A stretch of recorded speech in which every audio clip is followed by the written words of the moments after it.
its bulletin board in accordance with all provisions of the Open Public Meetings Act. Practice of this board to salute the flag. Please rise and join us.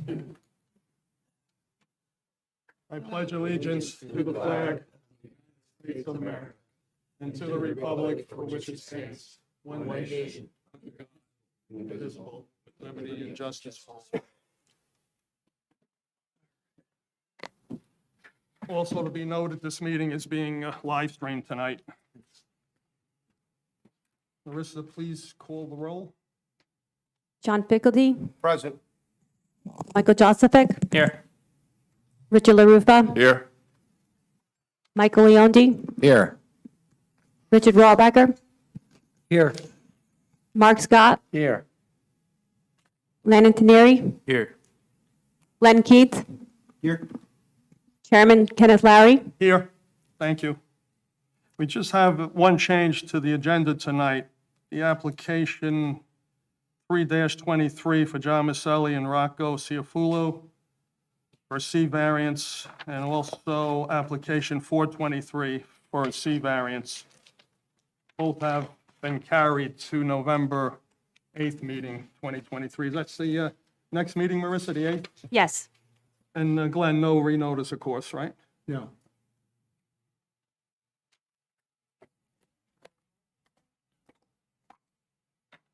Also, it's the practice of this board not to hear any new applications after 9:30 and to adjourn at 10 p.m. And the applications tonight on the agenda are James Schwetner, application 5-23 for use variance, and also Stacy Leary for a C variance. So the first application, James Schwetner, you can come forward, please.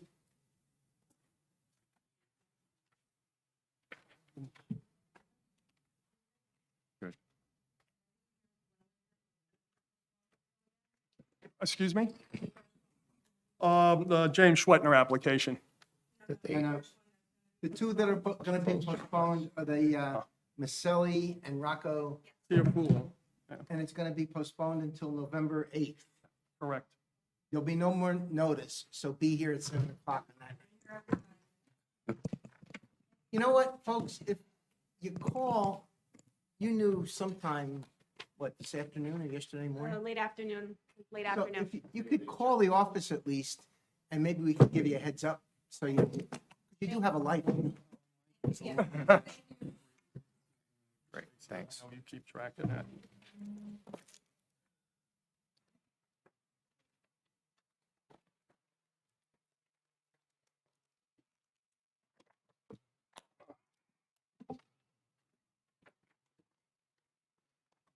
Good evening. Good evening. Michael Salvaggi from Labor Salvaggi on behalf of the applicant.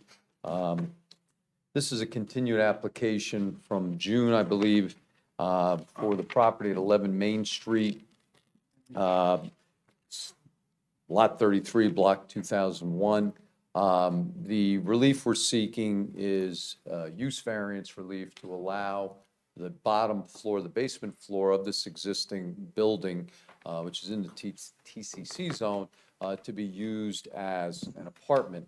The zone does allow residential, but it's above retail. At the meeting, Excuse me, Mrs. Savalji, just so I can get some house cleaning out of the way.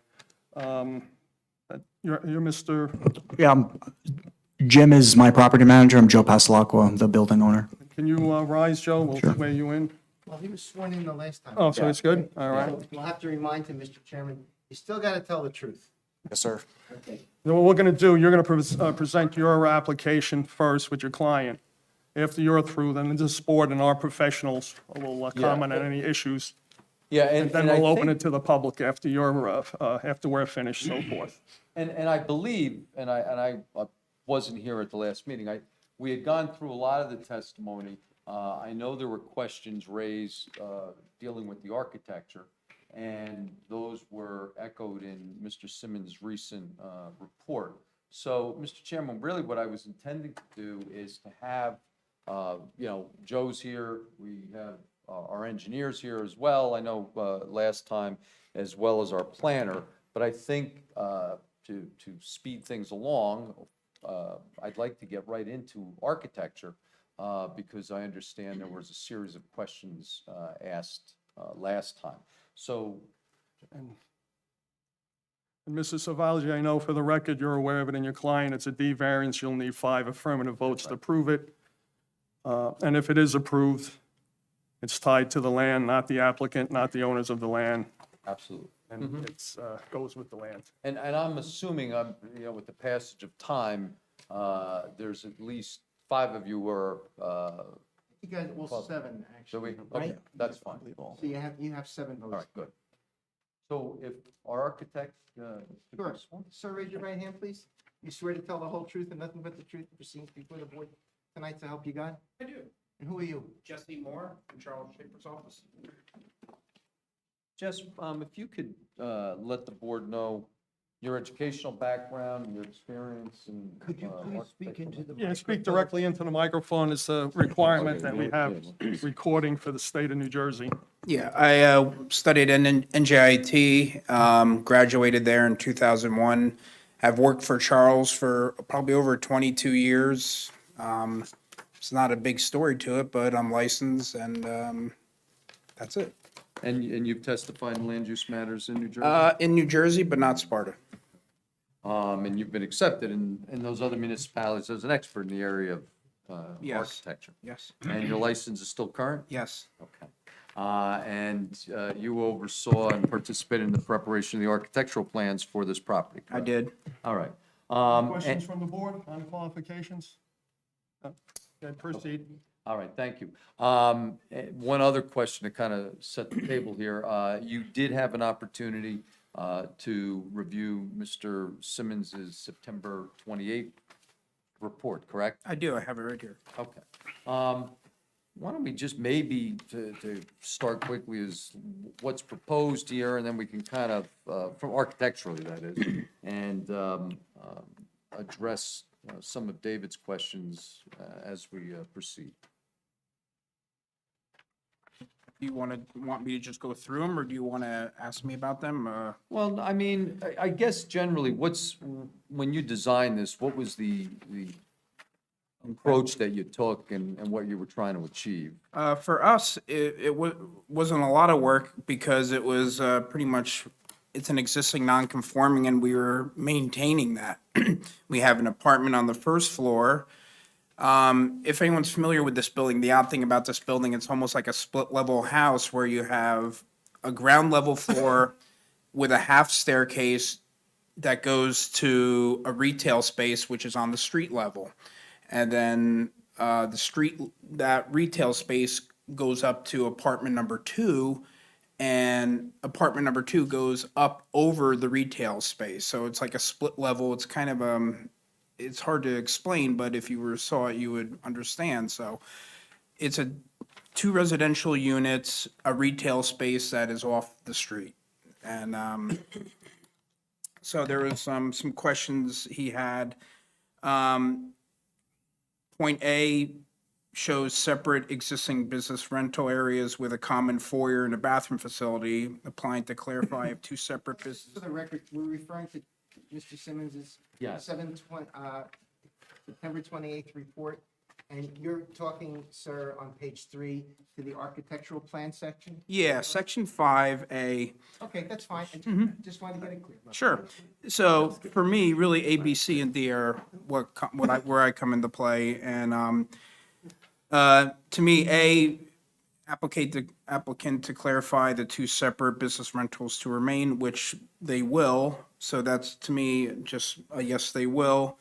The existing part B is it appears that the existing steps that lead from the second floor living apartment room to the existing foyer between the 2 main, the stairs are going to be taken out of play, long story short, because we don't want the stairs from a residential unit going to a retail unit or vice versa. So we are going to block the stairs off. And when you say block that off, We- what does we- that mean we- practically speaking? You're not practically- just putting up a board across No, it. you will put up a 2x-frame wall and you will basically abandon the stairs ultimately. There'll be no way to use the stairs. It'll Okay. be just blocked off. And I guess the purpose here is you're gonna have the basement apartment, the first floor retail, and then the apartment Right. above it will each have their own dedicated, separate entrances to them, Which correct? they currently have. It's a single exit building for each unit, and each unit currently has a single exit already. So it's just this interior, this existing. Yeah, I think that's the thing that's kind of throwing a wrench in the monkey works here is the stair. And I think if we take it out of the equation, we should be more clear on how to get this accomplished. Okay. So there will be, just for the record, there's no way, if I'm getting my hair cut at the barber shop, I'm gonna be able to meander and go upstairs or downstairs to somebody's apartment. No, And by the same token, if I'm a resident in the basement, I can't just walk straight up and decide to get my hair no, cut. you're not, you're only entering and exiting through your own unit's doorway. Okay. Now, subpart C, this sheet A2 has a note, entrance to apartment below is blocked off. Is that kind of along the same vein that we've talked about? Yeah, that's exactly along the same vein. We showed it blocked off, and that's all it is. We're blocking these stairs. We're taking them out of the equation. All right. And then there was a question raised last time. When you do this work, what's the building code section that guides your work? We will be filing this under the rehab code, and that gives us a little bit more flexibility, especially with an existing building, and that's how we're going to treat this. The use variance relief is not really justified. Okay. What do you mean it's not really justified? Since it's an existing building and we're rehabbing the existing building, kind of it's So you're going talking back- about it from a building code Yeah. perspective and not a planning perspective. And is there anything, Jesse, in your preparation that you believe or were concerned about as creating perhaps an insurmountable architectural issue to overcome here? No, I mean, at worst case scenario, we may add an egress window to the lower bedroom unit, which we have on the plans. Okay. And what's the purpose of that egress window? An egress window, for anyone who doesn't know, is simply so a fireman can enter a building that they need to get into for fire or smoke reasons, so they can enter the building. Usually they just bash out. It has to be a window big enough they can get in there with their gear. Okay. So beyond just the doorway into the unit? there's Sleeping a- units need egress windows. All right, so, and the proposal is for this sleeping, the one-bedroom unit on the basement level will have that, correct? It will. I don't have anything further from Jesse. One final, and to the extent the plans need to be revised to reflect everything, you will do that as part of the building permit process, Of correct? course. I have nothing further, Mr. Chairman. Thank you. Have anyone else from your group there? I can move into, I don't know if you want to just take just a couple of other quick comments. Joe, we had talked about the fence. I know Mr. Simmons had raised the issue about the fence. What's your response to that? So when I purchased the building, there's a black fence that wraps around the exterior of the property. I believe it's my fence. I'm pretty like 99% sure it's my fence. If it needs to be moved onto my property, it's an easy fix, or I just take it down based on that. But it was pre-existing there, but yeah. So you'll move it onto your property or just get rid of it altogether? Yeah, and either whatever, I guess, construction wants out of that, whether it needs to be moved or it needs to be removed. Well, you tell us. Do you want to move it to keep it on, or do you want to take it off? I'd rather keep it, obviously. All right, so if the board's inclined, you'll move it on to your property Correct. in those areas. All right. And then, also, when did your company purchase this property? I believe it was January of this year. Okay. And Mr. Simmons had raised a question about a cross easement. And you take a look at that. You had given me a copy of Oh, that this is earlier. from title today, yeah. Yeah, and in the title work, and I'd be happy to submit a copy, there's no reference to a cross easement for parking or anything else, correct? No, the only easement was the sidewalk. Which, Okay. yeah, so there's no cross easement with the lot that was requested, which I'm not sure if you, I don't know what the number was. if Yeah, it's in no, here. Yeah. So, and Mr. Simmons, for the record, I think had raised that in,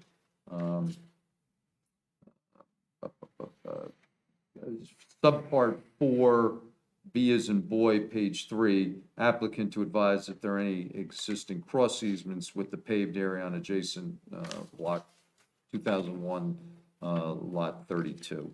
And I'd be happy to submit this if you guys want to see it, or Mr. Keynes may be the only one that can make heads or No, the smart guys at the. tails. So there's a copy of that. I'll look at it after. Do you want to mark this, Glenn? I do, and I'm just trying to remember, did we mark anything into evidence on this one? Packet I submitted last I didn't hear you, but month. Exhibit packet, aerial shots of the property. you Planning just marked that report. as A1, as I remembered, right? Yeah. A2, Mr. Keynes? Well, that would be the logical way to go. All right. Actually, no, we have A1 is, we have A3 was the drone pictures. So this would be A4, I'm sorry. Okay. Thanks for your help. And then, the, balance of the, report from Mr. Simmons, I mean, you don't take any exception to, you and your other professionals will agree to address it. Yeah, correct. It's a parking and the handicap spot and the lighting system, which Owen Dykstra drew up. Yeah, we had submitted, and we have Mr. Dykstra here, maybe, just for moving things along. Owen, if you want to just come on and talk about what we had done. Why don't you stay on that side of the rail by the mic? Okay. Easier. Threatening. So, Tilt it up. Owen, raise your right hand, please. Oh, go ahead, Glenn, you're doing well. Mr. Chairman, I don't want to take. No, go ahead, go ahead. Owen, you swear to tell the Please. whole truth and nothing but the truth? I do. For the board tonight, so if you got, I do. and you are, Owen Dykstra, and you're going to be testifying tonight, Owen, is what? professional engineer. And you've been accepted by this board on numerous other occasions, and your license, as far as you know, is valid even as of tonight. It is. Is that acceptable? It's acceptable to me. Acceptable to the board? Yes. Yep. Proceed. all right, Owen, on August 30th, you had submitted a plan submission dealing with parking lot improvement plan. What did that plan address? What were the concerns that you tried to handle? We addressed two items. One was the handicap accessibility. We added a handicap parking stall, which in order to meet the requirements, we had to modify the curb a little bit. We removed some pavement and added some additional, and then we restriped the parking lot. In addition, we added a light in order to adequately light the parking lot and the entrance to the facility. I know in Dave's report, he had a question with regard to the number of parking I stalls. was just going to ask, yeah. So I ran the calculation based on the RSIS for the residential and the commercial space. We require 7.3 spaces. We have 8 spaces, so we're adequately parked by code. I don't have anything further from Mr. Dykes. No other presentation from anyone else in your group? While we're here, let's.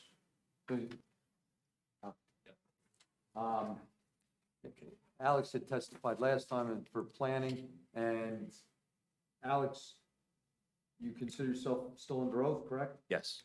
You've heard what the architect testified to, you heard from Mr. Dykstra as to engineering.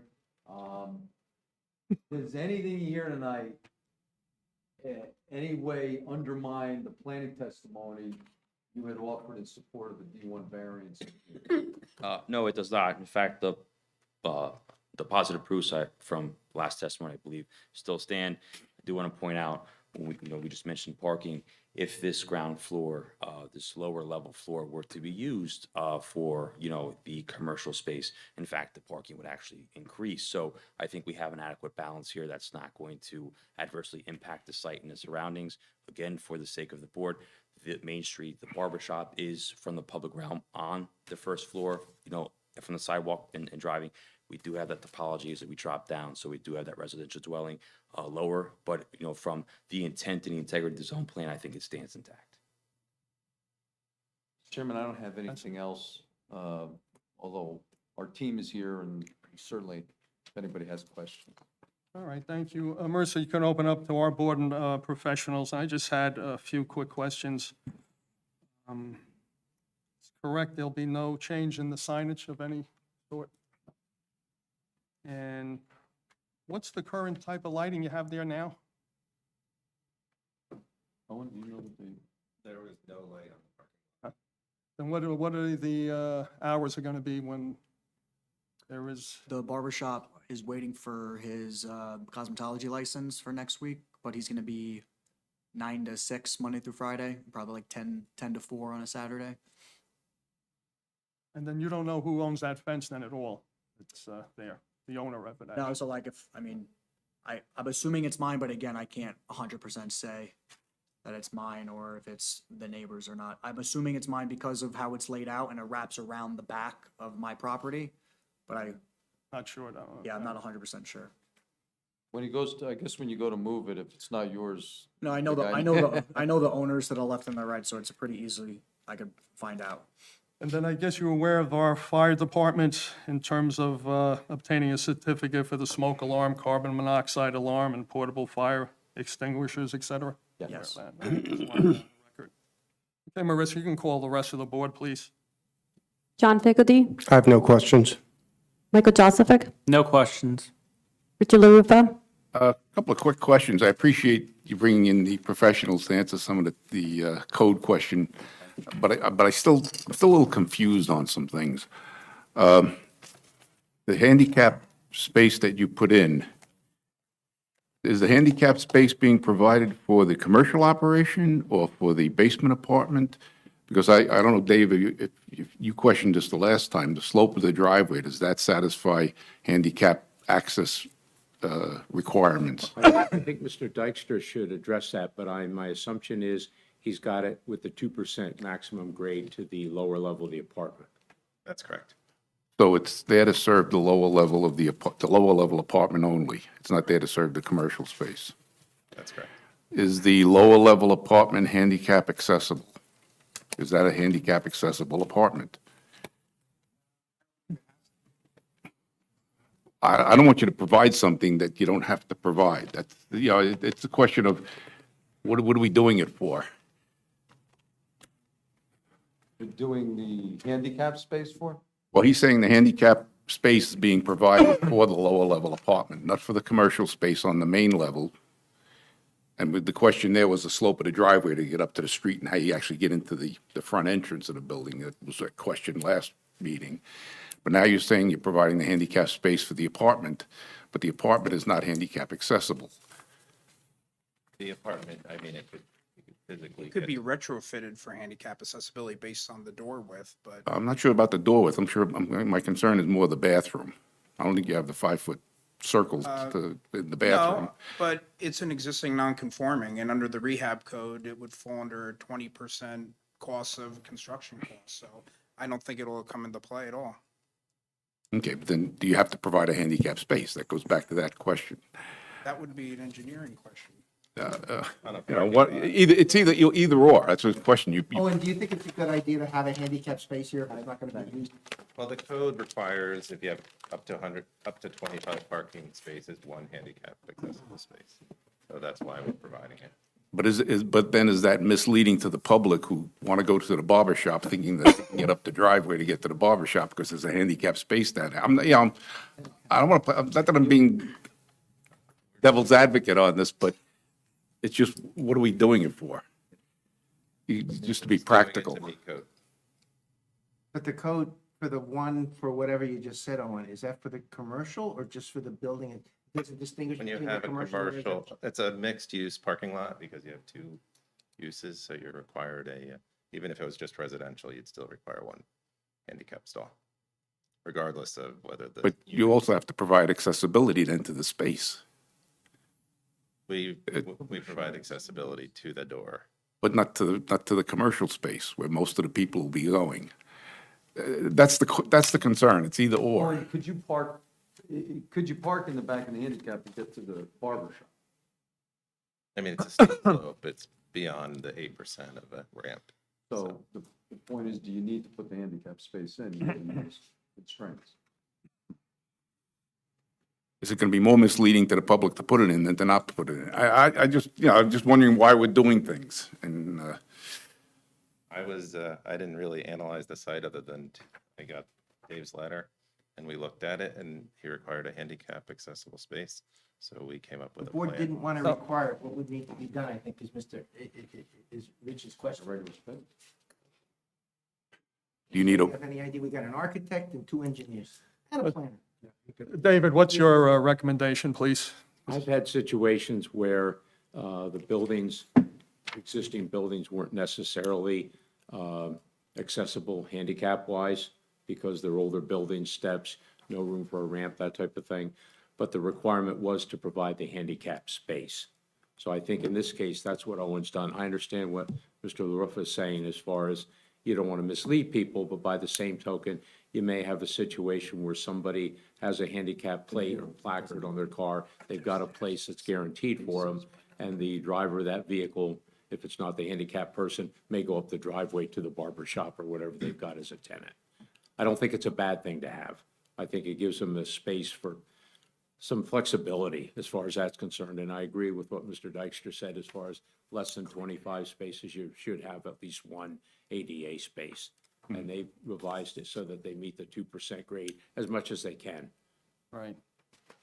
Thank you, David. Does that answer your concerns? that's on the Richard? on the handicap space. The other concern was with the means of egress. It's just that the code to me is very confusing. I've always found it confusing. When you have a building with multiple means of egress, the code usually doesn't like you eliminating secondary means of egress. And by having the apartment down there walled off, that was the secondary means of egress from the first floor. And the second floor, their entrance is out back, but there's also a secondary means of egress through the building. And you're eliminating both those means of egress, both for the main level floor and the upper level floor. And as, if you're the professional, you know the code and understand it a lot better than I do. It's just that I just never saw where they always frowned on the idea of eliminating secondary means of egress when you have them. From just a practical standpoint, well, first of all, it's a single exit building no matter what. So in a way, the conversation could just stop right there. And the second means of egress, you really don't want to exit into someone else's space. You don't know what's going on there. You want to omit these other exits because you don't know what's going on there. It's better to go directly out for your own egress. It's not a dual egress building, so it doesn't come into play at all. I'm not disagreeing with you. I just know that 3 stores down from this, a Corvette drove into the front window of the restaurant that was there at the time. You would still have egress windows in the bedrooms. So Those are upstairs. That's right, on but second you also floor. have one on the ground level out of that bedroom. There's no bedroom on the ground level. Oh, the basement level you're talking about. Yeah. Okay. And, yeah, but that's another point about you're putting in the windows for secondary means of egress. But again, it's not handicap accessible, which is fine. But if, you wouldn't want a handicap accessible apartment where you got to climb up through a window to get out. It is a means of egress. Yeah, the firemen can get in, but you also have to be able to get out before they get there. As long as you're satisfying the code for egress We are. and you're satisfying the code for handicap, those are my questions. Okay, thank you. You can continue, Marissa. Michael Leondi, No other questions, thanks. Richard Rohrbacher, No questions. Mark Scott,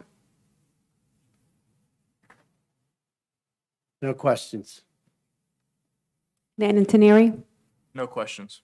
Actually, I do have a question. All right. If and this is just a point of law that I wanted to understand. If this fence is over the line and it's not disturbed for, I think it's 7 years, right? Does this property is cheat to this current owner, to the new owner? It's no. The answer would be no, because first of all, the time period is 30 years. Is it 30? I thought Yeah, it was it's 7, 30 I'm years. sorry. I never heard the 20. It was either 21 or 30, and I wasn't sure. So, yeah, I have this issue up in Vernon, as a matter of fact, that's come up. You haven't seen it yet.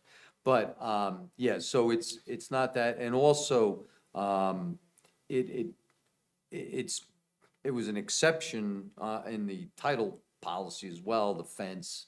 So, yeah, but we're not, and I don't, the other thing is the neighbor would have to have known about it, kind of given some tacit Right. approval to it. I don't think we're there yet. So if the fence has to get moved or removed totally, I don't think it's gonna create any issues with the neighbors. So, just sorry, Mark, the question, just so I understand, you're asking like if I inherit the ownership over a certain amount of time? Right. Okay, yeah. Go ahead, Rich. One other quick question for the architect. Again, mainly because this is now a mixed-use building between apartments and the commercial. The boiler room, which you don't show on your plans, to having the door to the boiler room from the kitchen area of the basement apartment. Is there any concerns that have to be addressed in that? Being a commercial building, it's a small boiler room, I agree to that, but is there something that has to be done architecturally or code-wise for that? That I should look into, and if it needs to be addressed, we can address it and brought up to whatever it needs to be. That was it. Okay. And, David, if you're so kind to go over your report. Sure, Mr. Chairman. Again, referring to the report I did dated September 28, 2023, I will say that between the applicant, their professionals, and the board's questions, you addressed several of the items already, so I won't go over all of them. With regards to the fence, that was taken care of. It's going to be relocated as necessary. And after it's relocated, one of the last comments I have is for the applicant's land surveyor to do an as-built, so we'll be able to verify that the fence was in fact relocated onto the applicant's property, so that's done. And I think that's the best option in that particular case. The parking has been addressed as we discussed. Architecturally, I think most of the codes under the rehab code are being addressed, and again, will be reviewed by the township construction official as well, including the items that Mr. LaRuffa just mentioned as far as the boiler room and any additional fireproofing information that has to be provided. With regards to storm drainage, the applicant is over the impervious coverage, but when Mr. Dykstra revised the handicap space and the curbing and the pavement, he had enough to remove and add and revise that so that basically there are less than the 500 square feet of additional impervious that's in the township's ordinance, so no mitigation is required as far as storm drainage goes. The one question I have, I know that on the lighting plan, the hours for the barber, for example, the current tenant were given as 9 to 6, Monday through Friday. I guess the real question is, was the light going to be dusk to dawn, or was it going to be dusk to 10 p.m., or what was the hours of operation of the light in the parking lot? That'll be dusk to dawn because it's a residential parking lot, so you need light overnight. Okay, that's what I wanted to get clarified. Thank you. The existing site is served by existing water and sanitary sewer from the township, so that's not a problem. I understand there's no sign change. There's no change as far as an EIS goes. There was none provided, but again, it's an existing site, and other than the handicap parking space and the lighting for the parking lot, which is an upgrade from the existing situation, I don't know of any other issues that would trigger an EIS being required. They've got the standard conditions as far as what they have to get from additional approvals. And as I said at the end, the as-built plan will be able to be provided to verify that the fence is relocated, the lights put in where it's supposed to be, and the parking and what have you is all set up. As far as the cross easement goes, I understand from the title policy and from the applicant's attorney that there is no existing cross easement. The applicant should just be aware that they don't want any of the customers of the tenants, or either the residential or the commercial meandering onto the neighboring property then and parking in the lot next door, even though they basically butt up against each other. The good part was when Mr. Dykstra did the calculation for the required parking, they have enough parking by the code on their own lot. So it's not like they're relying on the adjacent parking lot to meet the requirements. And that's my update, Mr. Chairman. And thank you, David. Yes, sir. Now we'll open it to the public. Any individuals in the public like to comment or testify on this application, please come forward. Seeing no one, I now close it to the public. Again, any other final questions from the board before we take a vote on the resolution? All right, the chair will entertain a motion approving this resolution. And Mr. Chairman, I'll make a motion to approve application number 05-23 for James Schwetner at Block 2001, Lot 33 at 11 Main Street for use variance to allow the basement apartment use with conditions that the existing fence ownership be established, fence relocated or removed as required with an as-built plan provided as needed. I guess a condition that the existing boiler room be reviewed and addressed as required. All other agreed-upon conditions borne out of Mr. Simmons' reports, based on all plans, exhibits, testimony provided. And Michael, would you accept an addendum to your motion? I wasn't sure if I heard you have the board attorney prepare the resolution. Oh, sure, yeah, of course. Thank you. I'll take a crack at it. I'll second As good as yours. Do we have a second? Just John? before the board votes, David, because we're doing some stuff on the outside with the parking lot and everything else, is it a major site plan? Could it be a minor site plan? I think the board has the authority based on the notice that council provided. I would recommend it be a minor site plan because we're basically talking about one parking lot light and one parking space with a minimum amount of curb and pavement. Right, new striping and stuff. So would you be willing to accept that you're also granting a minor site plan approval as part of this? I would. And John? Yep. Yeah. Second. All right, Marissa, please call the roll. John Pickledy, Yes. Michael Joseph, Yes. Richard LaRupa, Yes. Michael Leondi, Yes. Richard Rawbacker, Yes. Mark Scott, Yes. Chairman Kenneth Larry. Yes. Okay, your variance has been approved. Good luck. Thank you. Counselor, do you want to waive receipt so your client can get moving? Yeah. Is that acceptable to the board? Yes. Okey-dokey. All right, thank you.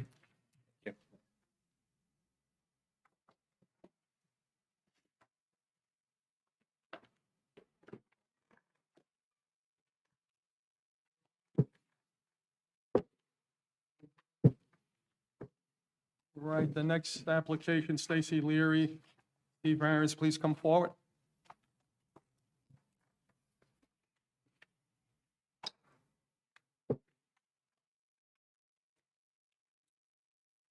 And make sure you speak directly into the microphone, please.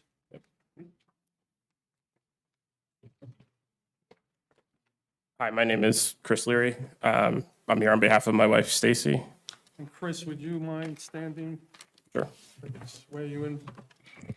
Swear to tell the whole truth, nothing but the truth in regards to your application. I do. Please give your name and address to our board secretary. My name is Chris Leary. My address is 254 East Shore Trail.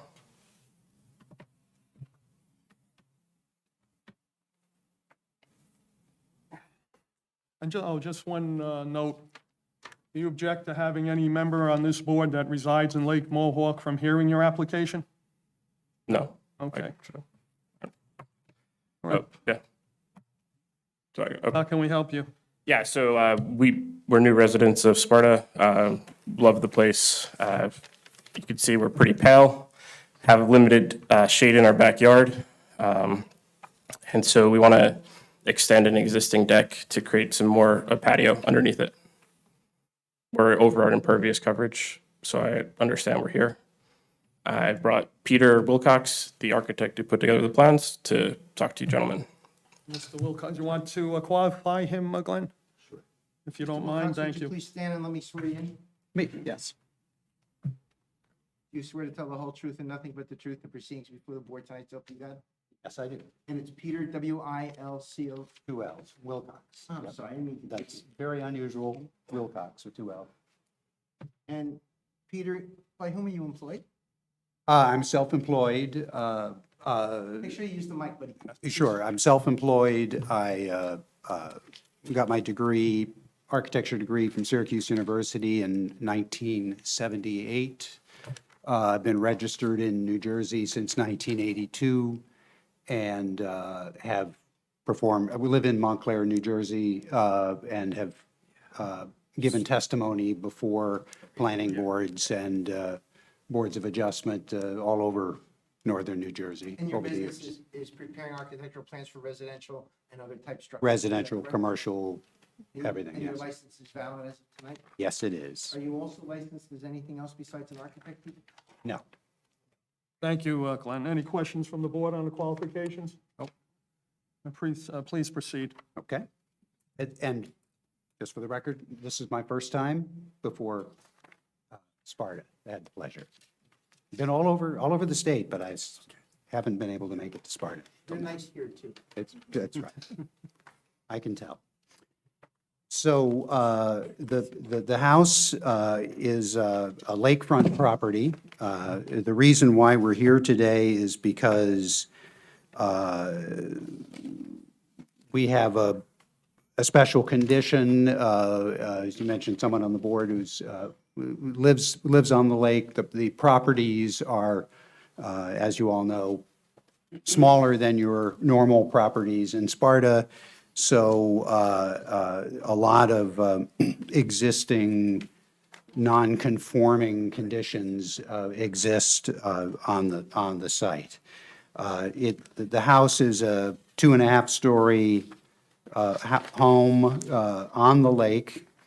The ground slopes down from the front entrance, so the decks that we're talking about are on the first floor and therefore 1 story above the backyard and the access to the lake. Right now, the house has a couple of balconies on the rear of the house, on the first floor, that don't have any stairs leading to them or from them.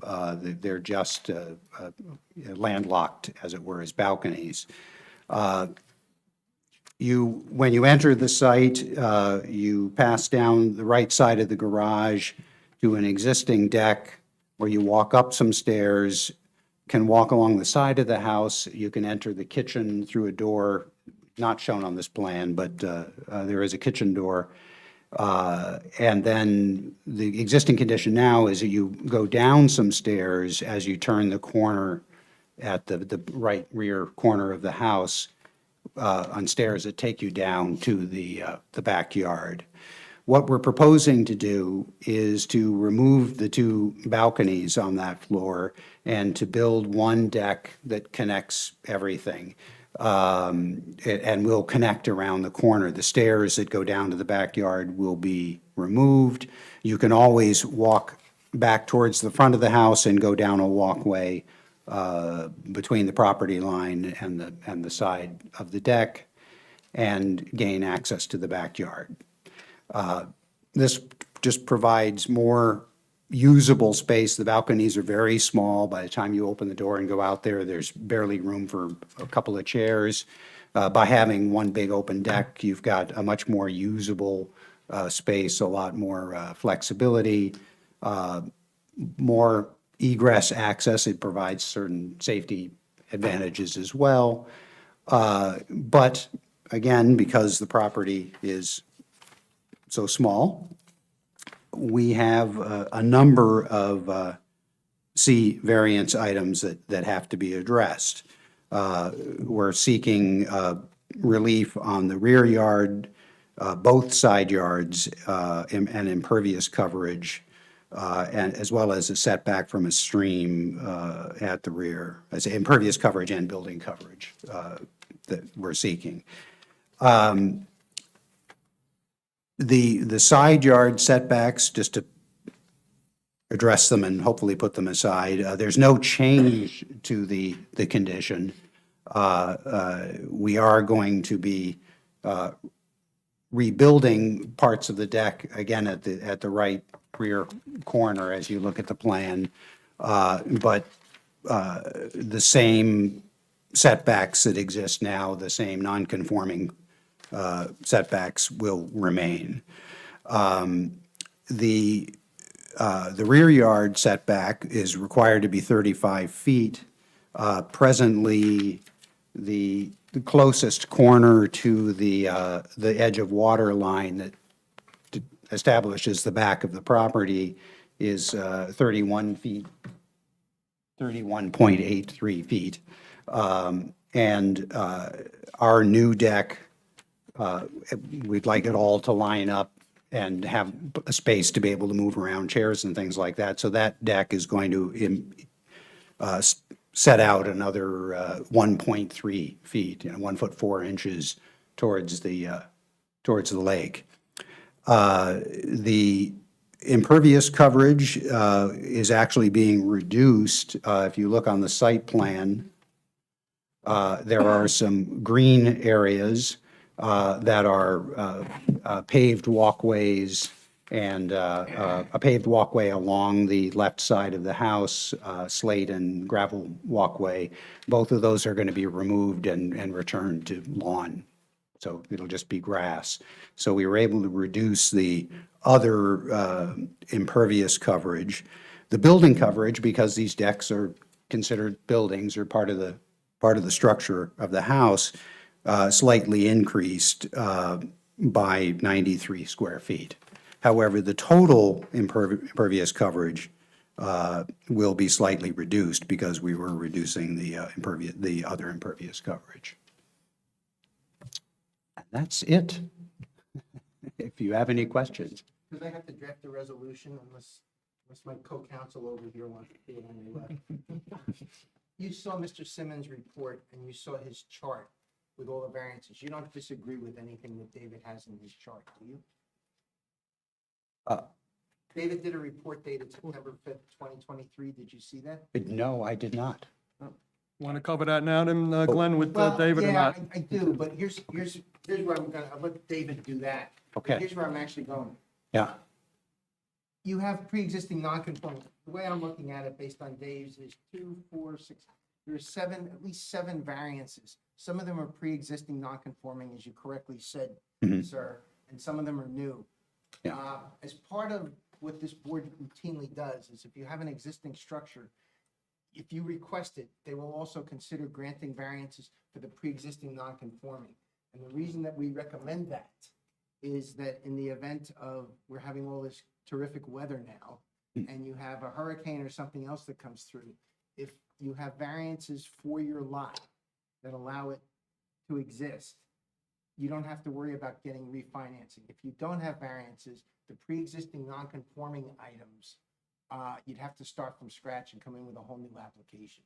So we're recommending that applicants at least consider requesting that of the board. You've already put the testimony in on it. So is that Okay. something you would counsel your client? Yes, you're talking about You already answered the question. okay. Excuse me, Glenn, you're just talking about the two side yards and not the total side yard setback No, I'm- and front, Mr. Chairman, everything else? I'm Just- talking about front yard setback. You're talking about all the other ones. Yeah, So that's 4 other ones yeah. 1, 2, 3, that's right, Mr. Chairman. in conjunction with the ones David had recommended. That, Yes, All right, thank you. I'm done now, Mr. Chairman. So any other testimony you want to give, or you're finished? no, I'm open to questions. Then Marissa, I'll start. I just had, now what type of deck material are you going to be using on the new deck? The deck railing will be a metal railing, metal newel posts, designed to be as transparent as possible. You want to take in the view. And the decking itself is a Trex product, yeah. And the stone patio? We haven't picked the patio, but it's gonna Type of match, I stones? should probably match the existing tile that's on the front patio walkway. And then I read, what about the tree line that's there now? On the right side. Yes, the We're gonna northeast side. remove one tree that's closest to the house, I believe, or? Yes, there's probably, yeah, it's probably one tree, yeah. All the rest are going to remain, that's there now? That was the plan, yeah. All right, Marissa, you can call on the rest of the board, please. John Pickledy, No questions. Michael Joseph, Yeah, there's no intention of ever covering the deck, is there? Covering the deck? Yeah. No further questions. Richard LaRufa, Any additional lighting on the house with the new deck, or is it There'll be some lights underneath the deck, right, like built into the deck, but not on, not on? no, nothing on the house that I was planning to. Okay, that's all. No questions. Michael Leondi, No questions, thanks. Richard Rawbacker, No questions. Mark Scott, Yeah, the only question I have, I visited the property. I think this would be a dramatic improvement to the property, and I certainly encourage it. I was just wondering, how big is the tree that's going to be removed? It's one of those like arbor, like green giant, it's like this 7 feet now, probably 8 feet now. Okay, It's just, it's a line of hedges of all those like, you know, green giant things. because I didn't notice it when I was there, yeah, It's okay. just, it's a bush. We paid no thought Okay. with the trees at this point. Great. Okay, thank you. Landon Teneri, No questions. All right, thank you, Marissa. Now I'll open it to the public. If anyone's in the public, would like to comment, testify on this application, please come forward. Seeing no one is now closed to the public. Dave? Excuse me? You have to go to Dave? Well, Dave said they had agreed to everything over the report. You still want to go through the line by line, David? I thought you said Just a everything. couple items, All if I right, may, I Mr. Chairman. apologize. Thank you. Again, for the record, referring to the report I did September 5th, 2023. Again, between the applicant and the board's questions and answers, they addressed most of the items. I will just point out that under stormwater mitigation, the overall change in the site decreases the amount of impervious for the site work by about 59 square feet per their calculations. So there's no mitigation required as far as storm drainage goes, plus you're draining right into the lake right in that area. And the only other thing is, when I was out at the site and I walked along the right-hand side of the house, I noticed there were several storm drain downspouts that came down, and they were tied in someplace to go presumably towards the lake. And by your garage, I believe there's also a trench grate in front of the garage. Yeah. Just, and that looked like it went over between the two stone walls, or the two small retaining wall, and then down, just to make sure when they're doing that work, they don't block any of that and maintain your drainage pattern. Right. Yeah. Yep. And that's all I had to add. Thank Mr. you, Chairman. David. Yes, sir. And again, no one in the public, any comment or testifying on this application?